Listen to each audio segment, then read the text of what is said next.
Before we move on to the next topic of damages, a quick word about the procedure once an ex parte injunction is granted. Now, an interim injunction can be granted even without hearing the other party, and that is called an ex parte injunction. Now, even among injunctions and ex parte injunctions, there is something called a key timet injunction. It's spelled as QUIA space TIMET. A key timet injunction is where no real damage has occurred yet, but there is an apprehension of damage or injury. The hypothetical mentioned through this lecture is an example of a key timet injunction being sought. Now,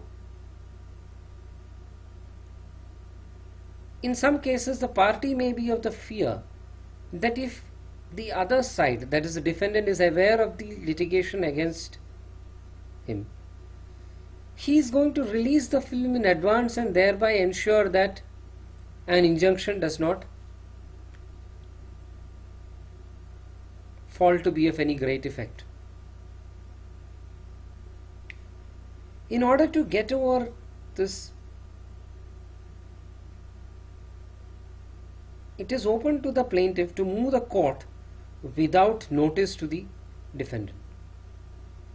And the court can indeed grant an injunction without hearing the defendant. But in a situation like this, it is imperative on the part of the plaintiff to intimate the defendant of the order of injunction within a period of 24 hours from the date of grant. And the defendant then has the right to move the court to vacate the ex parte injunction. So ex parte injunctions are granted on standards pretty much similar to the grant of a normal interim injunction where both parties are heard, but with the additional caveat that the plaintiff has to intimate the defendant of the order in question within a period of 24 hours along with a copy of the typeset of papers in the case. Now we can proceed to a consideration of the other remedies that are sought in the case of intellectual property rights infringement. The most important of these is, of course, damages.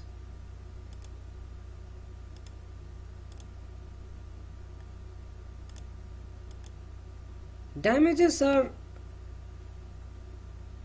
a situation where one suffers loss and the loss can be compensated in money terms and a certain sum is fixed. Now, how does one compute damages? Again, a pretty complex question, and in this lecture we are not going to look so much into the nuances, but broadly there are three kinds of damages that we must bear in mind. The one most common is normal damages, where the attempt of the court is only to put the parties back into the position in which they would have been had the infringement not occurred in the first place. So here again, the court can either compute the loss suffered by the plaintiff and ask the defendant to pay that loss, or it can even look into the profit gained by the defendant as a result of the infringement and direct the defendant to keep an account of its profits and in the ultimate analysis compute the same,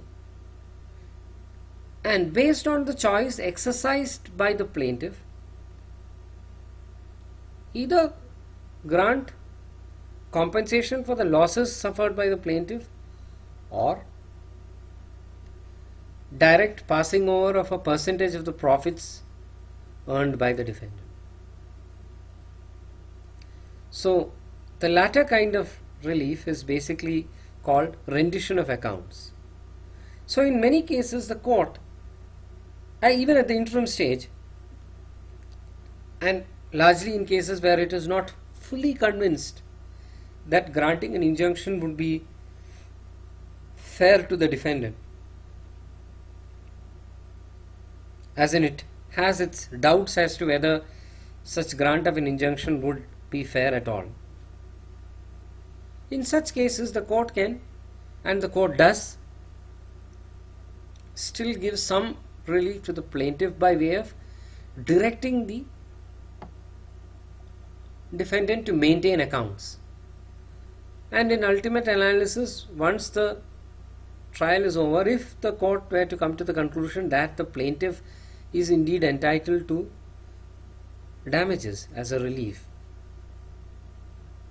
the court can ask the defendant to furnish the accounts that it has maintained thus far, and then either compensate for the loss suffered by the plaintiff or ask the defendant to pay some part of its profits to the plaintiff. So this is how ordinary damages work. But over and above this, we have a category called exemplary damages. The idea behind exemplary damages is simply deterrence. The court is really looking here to deter the party and also other third parties, the infringers who are watching on the sidelines. So the idea is to send out a strong message. If you are the kind of defendant who, eyes open, decides to violate the intellectual property rights of a plaintiff, we are going to come down heavily. We are going to impose the kind of damages that is not really serving the purpose of compensating the plaintiff as much as deterring everyone from playing fast and loose with the law. This sort of exemplary damage payment or order is not uncommon in the Indian legal system, especially post the early 2000s.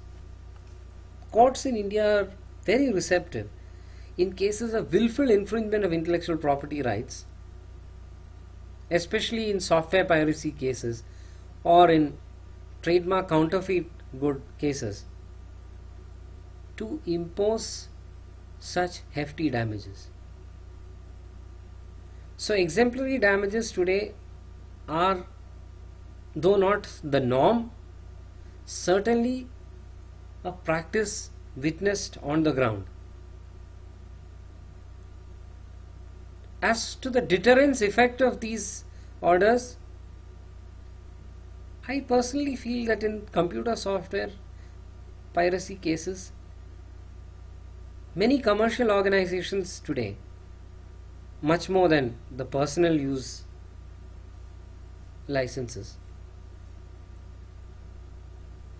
many commercial organizations are quite apprehensive about using pirated software, because if there is any sort of discovery of that, one, they could pay exemplary damages, and two, and this is what we are going to discuss at the very end, and that is the next, we are just moving into that now, the court can grant an anton pillar order, and this is a very serious order, especially when it comes to commercial organizations. So what really is an anton pillar order?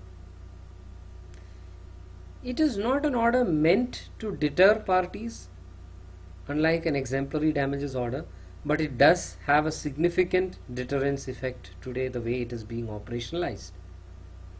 So in an anton pillar order, again it's a matter of interim relief, wherein the court appoints an advocate commissioner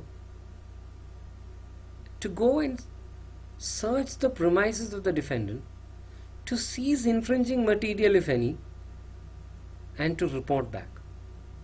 So it serves a very important purpose of preserving the evidence of infringement. Because in many cases what happens is that once a suit is filed and an injunction obtained, the defendant can very well destroy the infringing material and then say that he never committed infringement. And this is particularly the case with computer software. You can easily delete the software from your system. You can uninstall it. So how is it that the court can ensure that what the plaintiff says is absolutely true and that the evidence is preserved? It is with this narrow objective in mind that the Anton Pillar order was fashioned in the first place.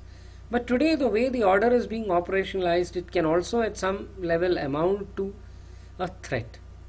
Why is this so? Because the Advocate Commissioner is granted the power to search the premises and not only gather the evidence and prepare a report, but also seize hard disks and other material which can prove the evidence of infringement later.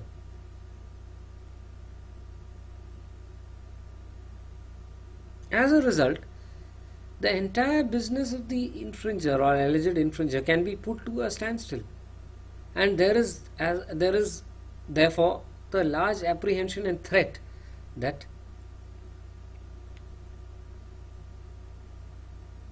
one will have to suffer extreme consequences for use of pirated material. Due to the grant of these Anton Pillar orders, therefore, I personally feel that there is increased apprehension of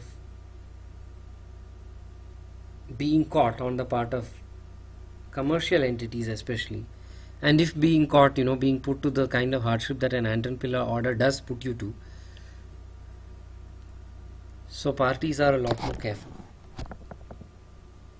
So this is where we stand today when it comes to the various remedies in civil law, that is in civil proceedings, for enforcement of IPRs.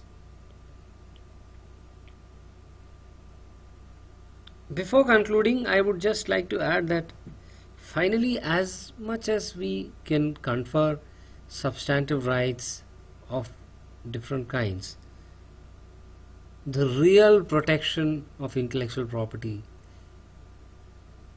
its efficacy, even its fulfillment of its underlying objectives such as the incentives function and the production function, all of it depends on how effective the remedies of enforcement are.